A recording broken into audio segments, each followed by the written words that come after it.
Greetings, everybody. I'm very delighted and honoured to have Colonel Doug Macgregor back on my channel for, I think, the third time. And thank you, Colonel, for coming on again. It's very good of you because I know how busy you are because I follow your stuff and I know I know you're everywhere working very hard on this sort of stuff. But of course, in England, as you will know, we don't get much information on these matters, which isn't filtered through deep state and legacy media. And I know you do George Galloway as a fellow Scot, if I may say that.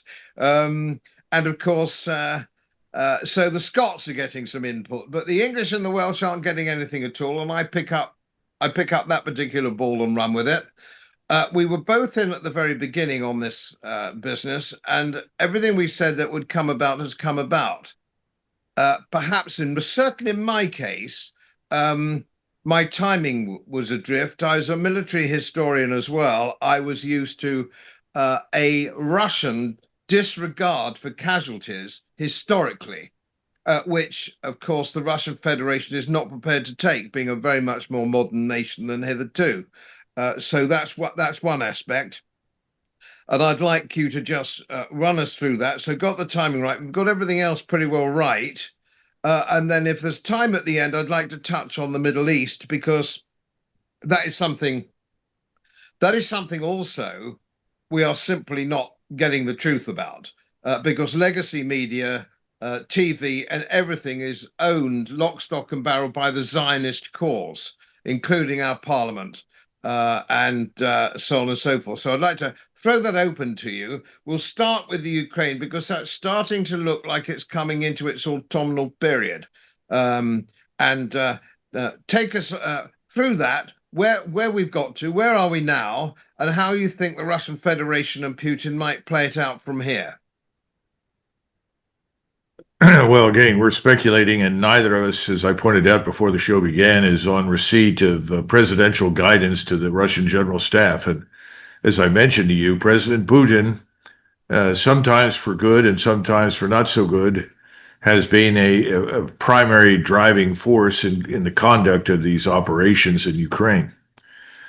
At the beginning, as you point out, I expected the Russians to behave rather differently, not so much on the basis of willingness to sustain losses, which they're famous for, but actually because I thought they would be interested in punching through, isolating, and destroying as quickly as possible the Ukrainian forces in front of them.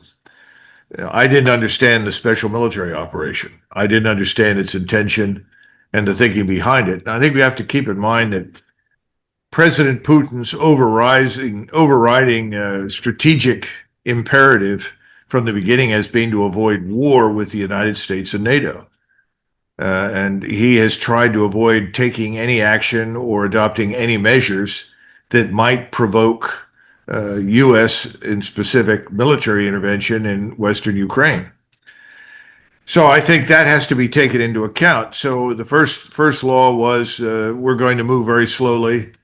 Secondly, we don't expect to meet a great deal of resistance because we're in an area of Russian speakers. And finally, the Ukrainians haven't built that good a force. So I don't think this will be a very difficult task. He went in with a very small force, had less than 90,000 men actually on the ground going into Ukraine, discovered that he was up against a regular force of 450,000, augmented by another 450,000 reservists, all of whom were extremely well equipped and many of whom were very well trained.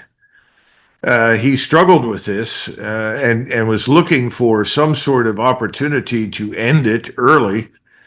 First of all, he didn't want to mobilize the country to go to full-scale war. He thought that we were not interested in risking war with him. And so he imputed to us a degree of flexibility and agility of thinking and behavior that just was never there. So it took him time. I think finally when the talks in Istanbul broke down and your former Prime Minister Boris Johnson flew to Kiev and announced that forget it, don't make peace with the Russians, even though at that point the Ukrainians were actually willing to come to some sort of resolution of the conflict, as we know.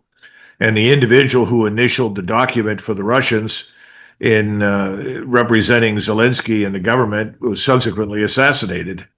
But Boris Johnson said, forget it, fight.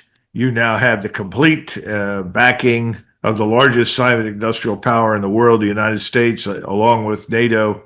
We will stay the course with you, and you cannot lose because Russia is weak, and the Russian society itself is weak, and President Putin is on fragile ground and is afraid of being overthrown. Well, all of those assumptions were utter nonsense.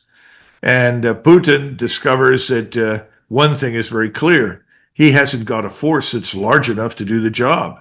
He doesn't have enough trained military manpower to secure Russia's borders as they are, the longest borders in the world, and at the same time to fight the Ukrainians, as well as NATO, obviously, which is backing them and training them and equipping them.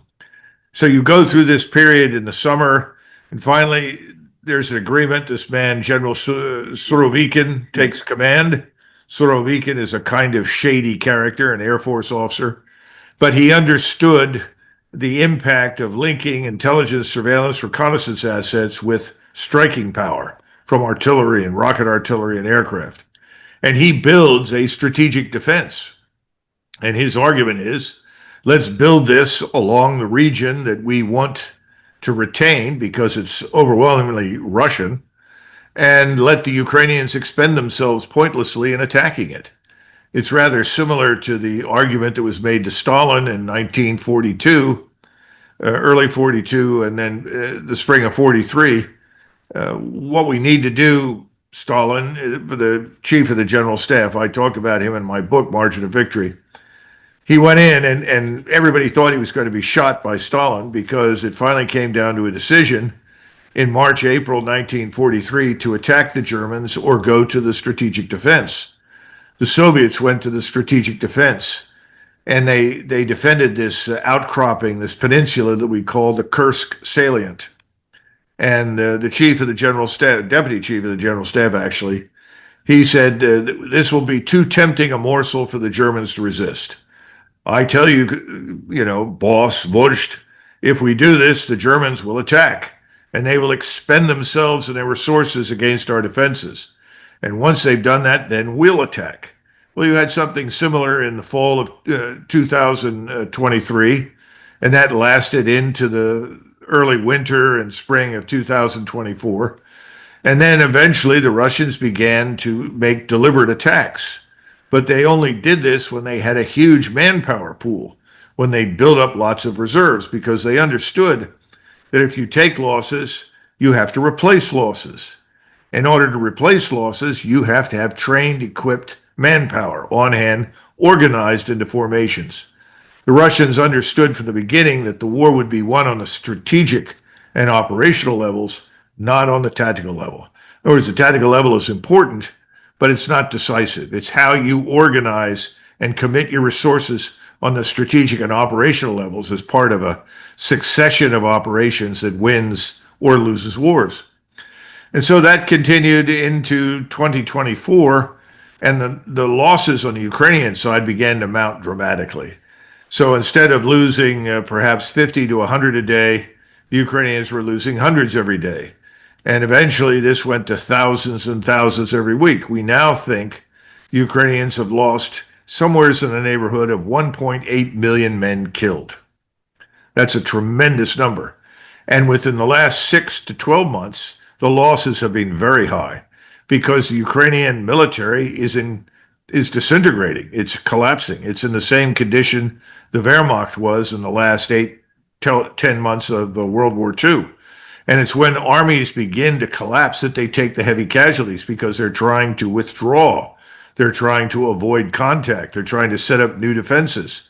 And as they pull back, they're easy targets for the advancing enemy. And on this battlefield, where everything depends upon your ability to see who's out there and then send in initially drones for surveillance and then ultimately attack, and then rocket artillery and artillery that you then follow up with a very deliberate, calculated ground offensive, where, for instance, tanks are not used in great numbers as mobile operational contingents. Instead, tanks, for instance, are used as assault guns to move up and finish off defenses so the infantry can go forward and claim the ground. That's what the Russians have been doing. It's worked very, very well. The Russians have taken, we think, about 120 to 125,000 killed in action, plus another 300,000 or 400,000 wounded. In other words, the losses are very lopsided on the Ukrainian side. Now, another reason for that, of course, was the really bad advice that they were getting from their NATO allies and advisors, telling them to launch attacks into these defenses that they had no chance whatsoever of penetrating, because the Russian defenses were very deep, with lots of reserves, all very carefully surveilled and under constant, persistent surveillance. And they had learned literally to link fire from sea-based ships in the Baltic, aircraft east of Moscow, firing batteries in White Russia, wherever, to bring within minutes tremendous concentrations of accurate, devastating fire against the Ukrainians. And so these attempts to break through these operational defenses failed miserably. So it was a strategic defeat early on from which the Ukrainians really never recovered. But the Russians wanted to do something else for which I wasn't prepared. It wasn't enough for them to move forward and punch through and reach the Dnieper River. They've essentially behaved like a giant vacuum cleaner. They've gone through and effectively vacuumed up every bit of resistance everywhere they find it, because there was something else in the special military operation order that I had not attached significant attention to, but is very important. It's the annihilation of Ukrainian forces, because they are seen as the background of this alleged neo-Nazi regime in Kiev. So it's not enough just to push aside the forces in front of you and punch through. You have to kill them all. And that's still going on. And that's why you have such a high level of people being killed, because eventually they're paralyzed. They can't move, because if they move, they're targeted and destroyed, and then eventually overwhelmed. So we're at the end, as you point out. There's no question about it. There isn't much left. The question, though, is what do the Russians do, as you say? And I think that President Putin has probably made the decision, though it's not clear yet. He has called up additional forces, another 150,000. There's no shortage of manpower. And by the way, they don't have to force people into the Russian military. They've got plenty of volunteers. There's no shortage of that sort of thing. And the soldiers are being well trained, and they're being well led. And Putin has gone to great lengths to try and ease the misery in the field, which is something, of course, that no one cared about either in Tsarist or Soviet times. So the Russians are being cared for. Their return to duty rate among those who are wounded is very, very high, whereas it's almost non-existent with the Ukrainians. So we are closing in on the end, but I think he has decided that he's going to have to cross the river, go into Kiev, and then go down and take Odessa. And I think he continues to hope, because he's given up now on Trump. He knows that Trump is not going to come forward and negotiate in any sort of legitimate or reasonable manner. But I think he is hopeful that you will see a big turnover in the globalist elites that are currently ruling Europe, particularly that Macron will be gone, that Merz will be gone, and ultimately Starmer will go. And the new elites that will come forward to replace them will see the wisdom and actually the critical nature of ending and disengaging from this war, because it's economically suicidal for Europe. I mean, I'm sure you've seen all these articles about the billions of pounds that Mr. Starmer wants to send to Ukraine, when you've got people in the United Kingdom who are in very bad shape. It doesn't make any sense at all. So I think he's betting reasonably that will happen in the near future. I think he's a little surprised it hasn't already happened. But at the same time, and this is very important, Godfrey, Putin is very, very, very secure. The notion that he's in any danger of anything is absurd. He has better than 80% approval rating inside his own population. There are plenty of independent polls that have been conducted on the ground in Russia that demonstrate that conclusively. His so-called government is very stable.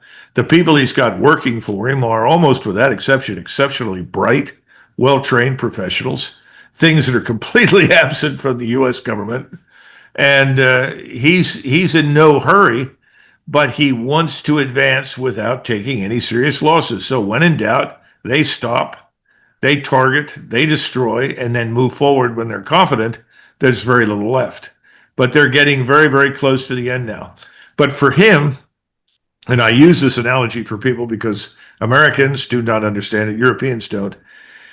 This is a puppet regime that is controlled largely by the CIA and MI6, to a lesser extent, the Mossad. They're all involved in Ukraine. Ukraine is full of British, US, and other advisors from NATO. All of that has to go. As far as the Russians are concerned, that's cancer. And that cancer has to be removed. So it's not enough to simply chop off the tumor that grew out of Ukraine and is headquartered in Kiev. You've got to go further. You've got to remove the tissue that is around the tumor. And that means he's going to have to cross that river, which is something he's never wanted to do because he knows he does not want to rule Western Ukraine. That's the last place in the world he wants to be stuck with in terms of administering, managing, and ruling. When we last spoke, and I've made this point, I think, in other environments, from a strategic perspective. Let's just think about from a strategic perspective. Just move on to politics in a minute. I said, from a strategic perspective, he has to have Odessa. He has to have Odessa. If you look at the map, and from a political dynamic, he can't change the regime without boots in the ground on the ground in Kiev. He has to do both those things because there has been an abandonment of any form of diplomacy or any common sense or reality. And I know I've been watching you talk about this, and I talk about as well this side of the pond. You talk about changes in political dynamics as far as Europe is concerned and Great Britain, but there's something that bothers me just a little bit. Starmer is unbelievably unpopular. We have never had such an unpopular prime minister in our history, I don't think. So that is dynamic. And we have a collapse of the Conservative Party. So there's a collapse of opposition, and we have a new party that's growing, and which starting to tell a little bit of the truth about the Ukraine and who started it and what the background was. Now, here's the problem. That party's leadership now is talking about the long-term goal simply has to be Ukraine as a membership of NATO. So it seems that they've learnt absolutely nothing at all from the last 3 years. There's one thing that is not on the table, and that's Ukraine being a member of NATO. And how any British politician could actually come out and say something like that makes me lose complete and utter and total faith in anything else that they've got to say. Well, Godfrey, don't be surprised because what we're talking about in Europe and what we're talking about increasingly here is revolutionary change. There's a growing sense that the ballot box doesn't work and that we're going to have to go to some form of revolutionary change to derail the current directions in Washington. Now, does that entail killing and fighting? I don't know. It may not. But I think what we need to understand is that when these kinds of revolutionary periods begin, and I think we're in one right now, I think you certainly are in England, a couple of things happen. The first people that come to power fail. They fail miserably because they don't get it. They don't understand how upset the population is. They don't understand how much the population wants in terms of change. And so whoever shows up initially after Starmer, whoever comes in after Macron, whoever comes in after Merz, I would say, and after Giorgia Meloni, it doesn't matter. They'll fail because the stringent measures required are simply things they can't bring themselves to implement. And I think that's where we're headed. I mean, you've just got to say, wait a minute, this NATO thing is absurd. It makes no sense. We're not protected by NATO. We're being exploited by NATO. We're being bankrupted by NATO. And we're living in greater danger thanks to NATO than we ever have in the last 50 years. Somebody's going to have to stand up and say that because that's true. That's where we're headed. And then secondly, all these people that are living in our country that are not us, most of them are going to have to go away. And it's going to be ugly. And that's the way it is, because if they don't leave, we'll never regain control of our own country. And that's part of the reason they were brought in to begin with, which was to usurp it from us.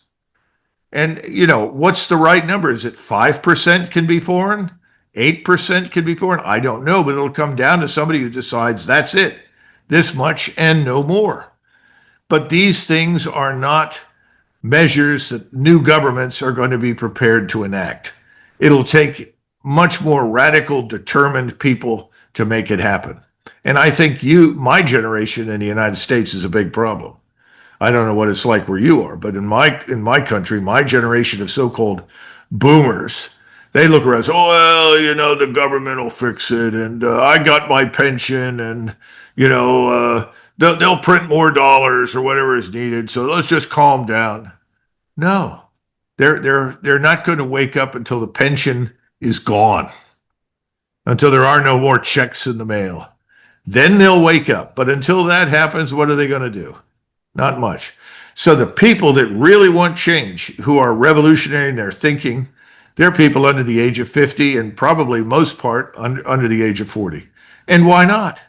They can't get jobs. You have all these Americans that have done everything they were told to do, gone to college, have crushing collegiate debt over their heads. They can't get jobs. And then when they look around, then they see that all of these foreigners that are here, half of whom or more are illegal, they're actually being hired. They're not getting the jobs. And we have the statistics to prove it. And people in Washington say, oh, no, that's not wrong. That's wrong. No, it's true. It's true. The illegals that have come into this country have profited enormously from jobs that Americans did not get. Well, somebody will say, well, they'll work for less. Well, that's true. They probably will. But that doesn't mean they should have jobs instead of American citizens. You get my drift. We have we have a constitution that doesn't protect us. There's nothing in the Constitution that says anyone who lives inside the United States has the same rights as any American. But that's the way it's interpreted. Well, this thing was written in 1789. At the time, everybody spoke English. 90% of the population was British. And when they wrote that thing, they didn't assume, they never foresaw what was going to happen to us in the future. So we're struggling with this Constitution that is so elastic, with so many holes in it, that you can drive convoys of trucks through. So it doesn't make any sense anymore. And these things are all dawning on Americans. Now, I don't know what it's like where you are, but my impression is you've got a lot of people, young people, that are in the same boat, that want to work, but they can't get jobs. Well, we have a situation at the moment, Doug, which is interesting because most of ours aren't working, because our welfare system, they're living in 4-star hotels, getting 3 meals a day, preferential medical treatment, and they're getting pocket money, which the latest surveys found that they like to spend in the local betting shops. So ours aren't working. Now, if they were actually working, there might be a different dynamic. You say, but they're not. And that's what's really antagonizing everybody. And I think I mentioned this too. I think we had a little chuckle about this last time we spoke. And that is, of course, talking about the boomers, my generation. Nobody goes, do they, to the barricades with a full tummy. They've got a car and they go, it's going to have to get a lot worse. It's going to have to get a lot worse than it is now for things to change. I mean, I think we're probably a decade away. Well, I don't think so, for the simple reason that I think we're going to go into a very major financial crisis that's going to be at least as bad as the Depression in the 1930s, and it's coming sooner rather than later. Jamie Dimon from J.P. Morgan Chase is hardly, the paragon of virtue and integrity. I don't think he's a bad person. I don't know him personally, but he's not somebody that usually goes public and makes the statements he has within the last 30 days. And he has said, we are on the edge of a depression that's going to be much worse than anything we've ever seen in our history. Once our banks go under, once your banks go under, and by the way, you came very close with Liz Truss. You go back and look at the gilt market, and see where you were with Liz Truss. That's where you're headed now. We have the same problem with our treasuries. And you have New York City and the City of London banks that are playing a shell game, moving things back and forth to try and keep everybody solvent and liquid.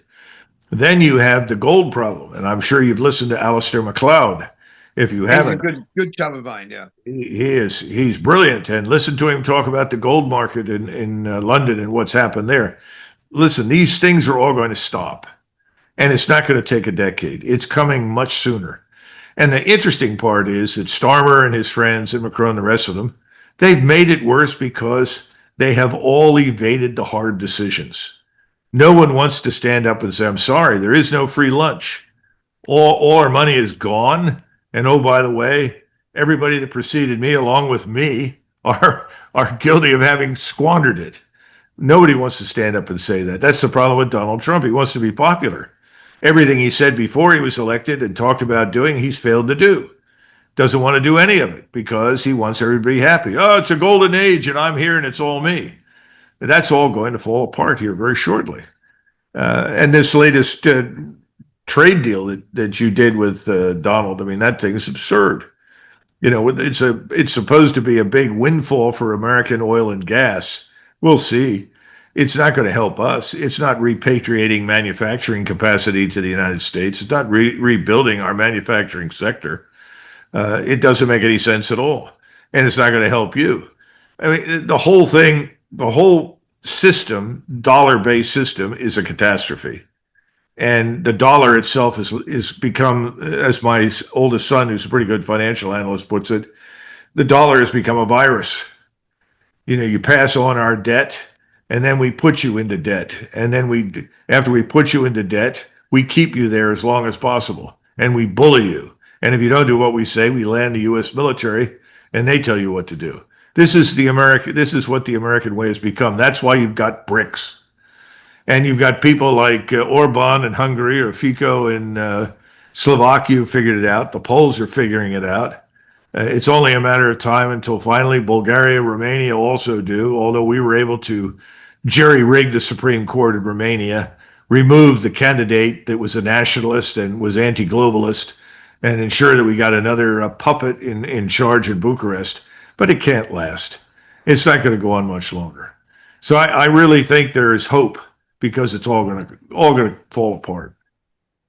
Can I guide you before we finish? I'd very much like to get your views on the Middle East, because there's another situation where legacy media in this country is simply not covering anything. I mean, I know I've watched you enough over the years to know that you and I both agree on, well, regardless of what your politics are regarding the Middle East per se, genocide is genocide. Mass murder of women and children, it doesn't matter what your side of the political divide. And I think a lot of young Jews in America, we don't have a big Jewish population in this country any longer. It's only barely 200,000, might surprise you to know. But I think we got to see this divide between Jews, as it were, on the one hand, and Zionists, rabid Zionists on the other. And there's that sort of division coming on. But we are not allowed because, and it's no different to the United States in this view, everything is owned by pro-Zionists. And the fascinating thing is, you talk to David Cameron's a proud, he proudly says, I'm a Zionist. We have Kemi Badenoch, who's actually saying, I'm a Zionist, which is very interesting. She's Nigerian. How she works that one out, I don't really know. But leaving all that aside, I don't think, A, they know what Zionism is, which is fundamentally, of course, the master race. It's fascinating. It's the master race. They regard themselves as God's chosen people, and that's an end of that. It's perfectly straightforward, but nobody is allowed to hear it. Boy, and you don't half get some stick on social media or whatever it is if you start talking about that. But nobody seems to be willing to face up to the fact, and now, of course, it's expanding. One question is to you as well on that, your view on that is, I'd be interested to know how Mossad and the CIA and MI6 could be so wrong, so fundamentally wrong about the state of the military strength of Iran, which you and I covered over a year ago, I think. You and I covered over a year ago. It's not the Iran of 40 or 50 years ago. They have very sophisticated weaponry, which has now been shown. And it seems to me that, again, there's no serious diplomacy going on, that's another powder keg that America, the United States, and Britain, it doesn't matter, we're Lilliputian. So it really doesn't matter what we think. But the United States, a major power, don't seem and on the Hill and all the rest of it seem to understand exactly what the truth of all this is. Now, are they just plain stupid? And I'm just going to I don't want to upset my American. That's a dangerous question. That's a dangerous question. Are they just plain stupid? Or are they all on the take? Or are they both? I think the take part is very, very important because the rewards are great for those who capitulate to what the Jewish Israeli lobby wants. There's no question about it. And that lobby cannot be divorced from the Jewish financial elites that are running the show in London as well as in New York City. You just can't do that. And you have to look at the influence of all of that money on the media and Hollywood. And it's an enormous empire within an empire. And by the way, this is not brand new. You know, Rothschild came to power in England. He left the continent, went to Great Britain. And of course, you know, he established himself largely thanks to the lie he told about Waterloo. You're familiar with that? Of course I am, yes. Okay, well, that was just the beginning because it was ultimately Disraeli who went to the Queen and said, it's in our interest to control the Suez Canal. Of course, the Queen agreed readily. It's the link to India. But he had to borrow the money to buy the canal from Rothschild. And once that happened, Rothschild became the Bank of England. And the British Empire has been run internally by this Rothschild banking cartel ever since. And of course, this is something nobody likes to talk about. And if you bring it up and you mention it, well, you're instantly an anti-Semite and a racist and a bigot and everything else. That's fine. But you cannot conceal these things in perpetuity. And people do speak out. I mean, you have very courageous people. You're talking about younger Jews. You look at an American like Blumenthal. You know, he's a wonderful person. His dad is very different from him, by the way. Max Blumenthal is very different from his father. And then Aaron Mate, and there are many, many others who have spoken out and are very eloquent in saying the truth. So the truth is out there. The truth will win out. Of that, I'm confident. And yes, it is genocide, tragically. It is either, you know, leave and risk your life trying to get out, get across the desert somewhere, or die where you are. And unfortunately, most of the people have said, well, these are our homes. We've lived here for the last couple of thousand years. Why should we leave? And the same attitude persists on the West Bank. And so the plan for the West Bank is a repetition of what's going on in Gaza. But none of it could happen without us. But keep in mind, this is also linked to something else, and that is the regional subjugation to the Israelis. And I would argue to this financial cabal in London and New York City. Again, you got to go back to the British Empire. We thought we were stepping in and essentially that we would replace you. And we were smarter and better and more moral, and we would do great things. And we never knew what we were doing. We walked into a giant bear trap. And now our entire military establishment is harnessed to this regional war of subjugation to Israel. That's what the revivified Abraham Accords are all about. Everything is about bending the knee to Israel and creating the Greater Israel Project. And this also has the added benefit from the standpoint of stupid people in Washington of harming Russia, because you're splitting Iran from Russia through Azerbaijan. And you have this corridor that's being built from Israel through Syria up through Turkey and into Azerbaijan. In other words, on the one hand, you're surrounding Iran. On the other, you're splitting Iran from Russia, because Iran's security and existence is vital as an interest to Russia. It's the soft underbelly of Russia. Iran is as important to Russia, I would argue, as Mexico is to us, and Mexico is our soft underbelly. So all of these things are now beautifully linked, inextricably intertwined, but they all depend on a couple of things. They all depend on this very fragile condition we find ourselves in, and they all depend upon American military power. Without American military power, none of this is possible.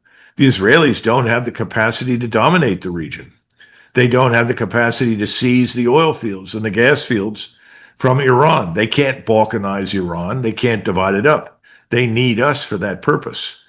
And we have people in Washington and New York City who thinks this is a wonderful idea and that we need Israel to help us do it. The real question is, why are we there at all, and why are we interested at all? That's where the younger generation, the people under 40, are looking at this and saying, what? What are we doing over there? And this has nothing to do with democracy, not that anything we've ever done has. That's a myth. Oh, we're here to bring you liberal democracy. No, we're here to steal everything we can get from you and then dictate to you how you're going to live for the rest of your lives. This is something that's understood by younger people in the United States. So the whole Middle Eastern war theater is part of this giant scam. Now, this all goes back to the mid 90s. You got to go back and look at the people that looked for a new America strategy for the 21st century. And you had people like Richard Pearl and Paul Wolfowitz and others who were authoring this stuff. And it said that the key to success for the United States is to control the Middle East oil fields, because once we control everything that comes out of the Persian Gulf or out of the Red Sea, then we have China by the throat. I mean, think about this. It's not enough the damage we're doing everywhere else now. We want to bring China into this picture. And people wonder why the Chinese are sensitive to the Persian Gulf. Well, they depend very heavily on it. That's why they're building the One Belt, One Road. We regard the One Belt, One Road as giant transportation and communication infrastructure that embraces all of Eurasia as a threat to us. I don't think it is. But we view success for Russia, for China, for Central Asia, for Iran, for Southwest Asia as a threat to our financial economic dominance. And so we want to stop it. Well, they've already sent the first train that came from China all the way through to Tehran. So that line exists. And that's going to continue to be built out and extended until it embraces everything all the way across Africa. We have something called the United States Navy, which we use much as you use the Royal Navy. And it's the United States Navy that is the big threat to China. And it's not the surface fleet, it's the submarines. That we could shut down China's trade. I think that would be a very stupid thing to do. We would be at war with China, and that could last in perpetuity. There's no chance of defeating China. China is the largest fort in the world. It's like attacking the largest fortress on the planet.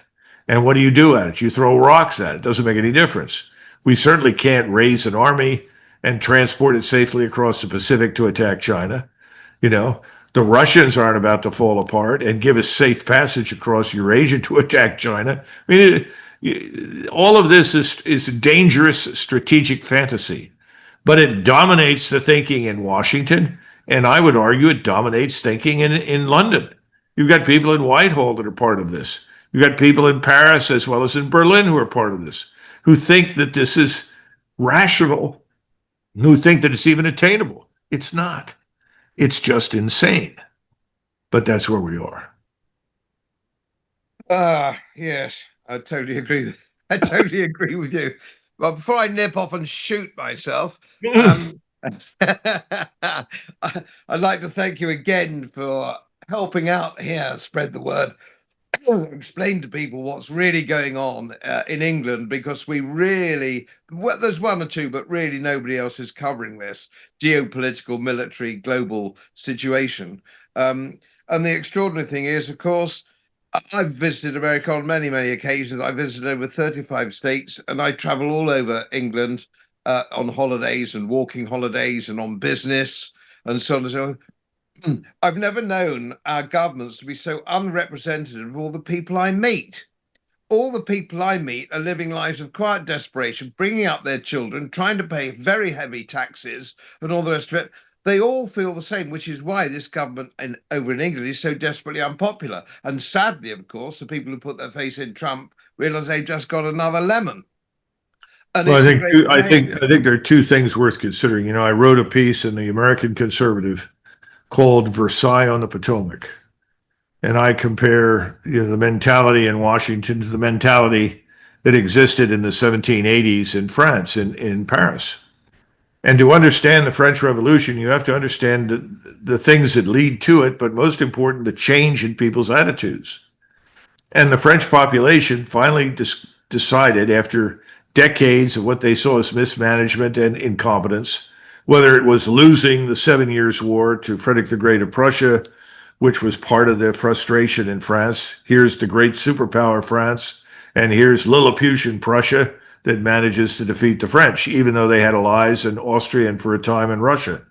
The population didn't like it. The population didn't like what happened to the prices they were paying for everything because of financial mismanagement, because he squandered huge quantities of treasure on the American Revolution just to get at Great Britain. And of course, helping us to achieve independence from Great Britain did absolutely nothing for the French. But, you know, then you have the problem of decadence and degenerate behavior, immoral behavior, the absence of any virtue. The people looked at the ruling elites and finally said, these people don't deserve to govern.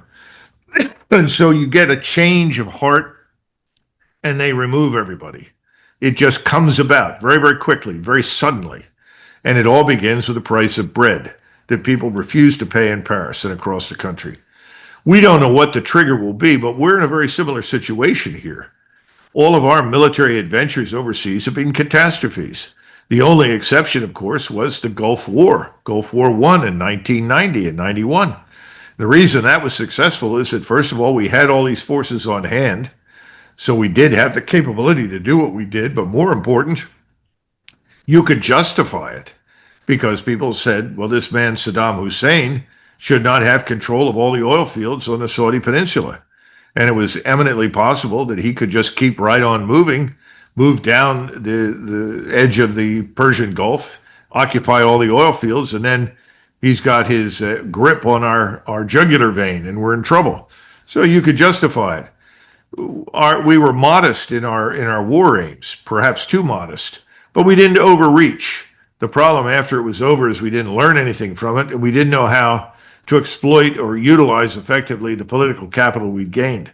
But everything else that we've done since 1965 has been an abysmal failure, catastrophic. And our standard of living is dropped, and it's being artificially propped up by the money press. When in doubt, print money. Now we're up to a $37 trillion national sovereign debt. We can't even pay the interest on the debt right now. And we're spending the same amount of money on paying the interest on the debt as we are on our defense budget at a point in time where we really have no military threats.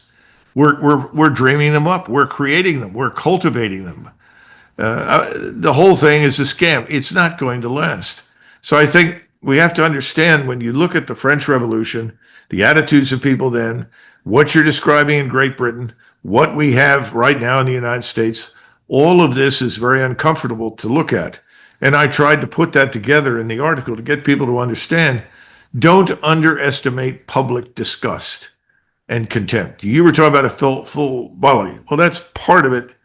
But nobody was really starving in 1789. They just didn't want to pay the prices because inflation was destroying everybody, small business, everything. We're facing something similar here right now. There's a lot of discontent too because of the illegals and the balkanization of our country through immigration.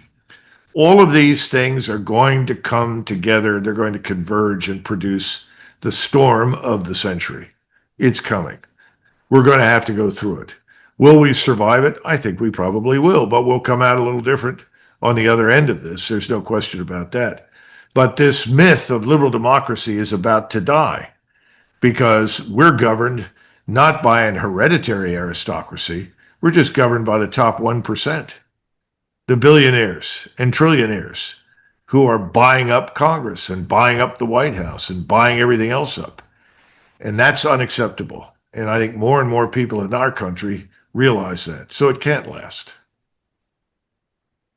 Thank you. Thank you again, Colonel. Most enlightening.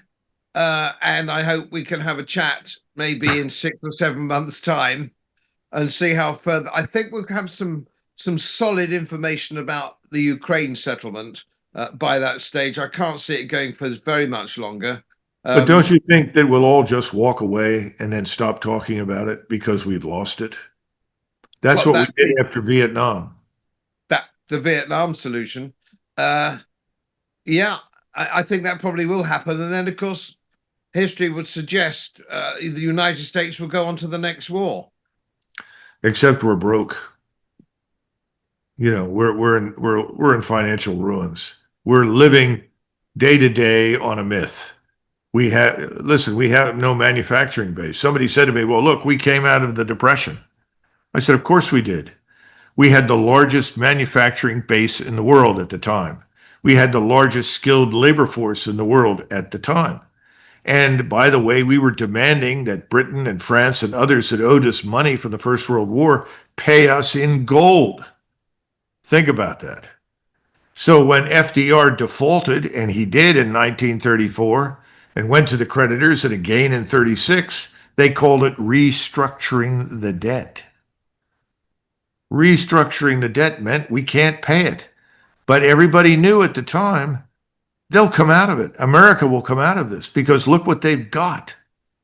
Now, what do we have today? Where's the manufacturing base? Where's the huge skilled labor force? So coming out of the next one is going to be much tougher.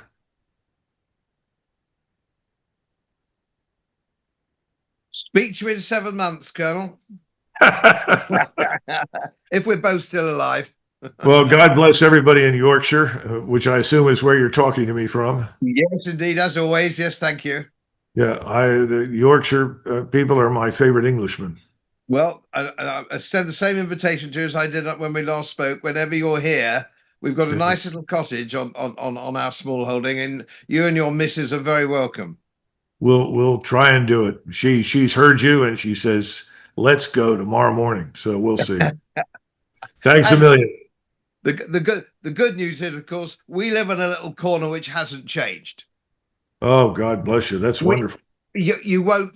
You know, this hasn't changed in 100 years here, so you'll be very comfortable. Anyway, I'll let you get away because I know you've got another podcast.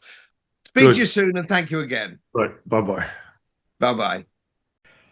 As most of you know, my work is very heavily independently research-based, and I get my information from all over the world. It would help if you press the subscribe button and the little bell next to it, because the more subscribers I have, the more likely it is that international independent research institutes will share their material with me. It's most helpful, and then of course I'll automatically share it with you. So, surprise, won't cost you anything. Thank you very much.